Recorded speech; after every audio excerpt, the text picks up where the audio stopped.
Jalan-jalan tengok kampung Sasah.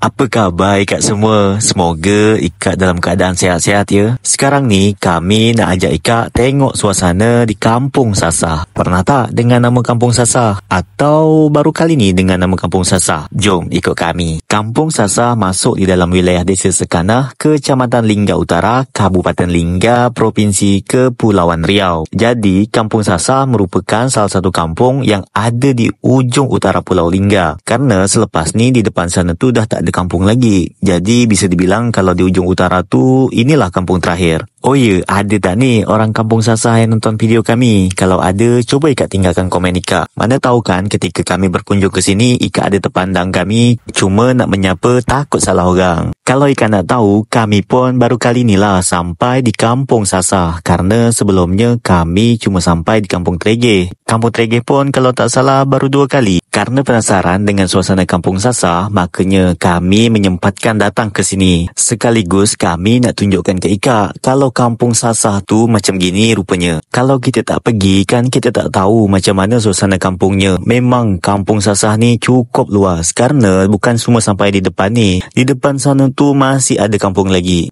Kira-kira macam mana? Nak lanjut tak tengok suasana kampung Sasah?